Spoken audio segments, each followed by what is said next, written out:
I went up to them at Glastonbury.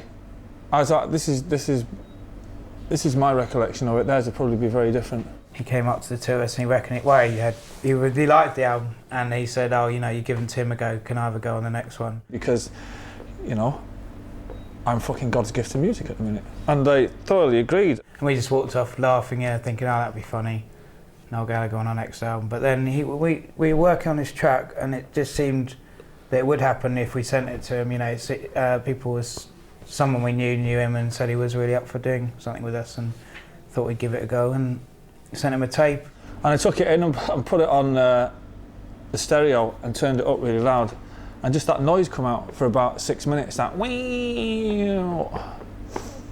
I thought our kid had sent it as a joke just to fucking piss me off. And then it was that really. It was just there didn't seem to be any tune to it. And I subsequently found out that they'd sent it, and you know, woke up the next day, got my head around it, and wrote some words. Went to the studio. Yeah, that was the first time that someone who we didn't know came to the studio, and he was in, and he was brilliant. You know, the song, it's a love-setting song. I love the words he wrote, and it was quite hard for him to do, you know, a tune around it. So, you know, as he says, he just got what to him just sounded like one long mess, and he deciphered it and made a good song. You know, it's a nice lyric. You know, it's good, psychedelic, and it's good. I think it's one of the best things I've ever done, to be honest.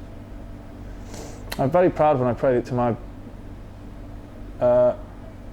mates when we got advanced copies of it and all that. Very disappointed they didn't ask me to be in the video. Never forgiven them for that.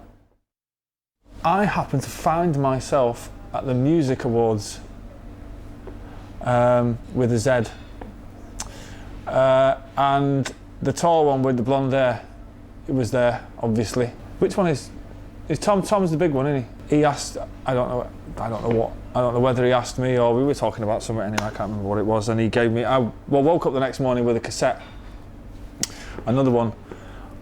I wonder why they send cassettes out. It would be too cheap to give you a CD. And it was Let Forever Be, and it was pretty much finished apart from the vocals, and to be quite honest, I think it's probably better as an instrumental.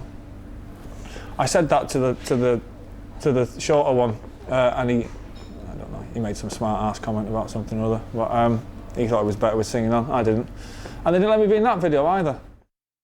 I think that's what makes it what it is, because you couldn't put your finger on it, you know.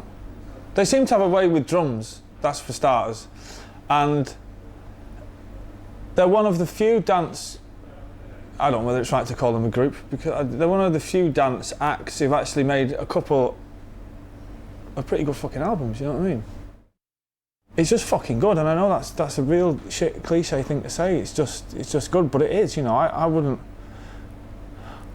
I tell you what I do like, I mean, there's lots of things I like about it, but I did put the private psychedelic reel on one night at my house, and I'm really loud, and a couple of people have left and said they were frightened, which I really like that. Especially because the people that left were a pair of twats anyway, but I like the fact that it can be quite scary, but it can be quite soulful as well. They're just mega. They are as good as it gets.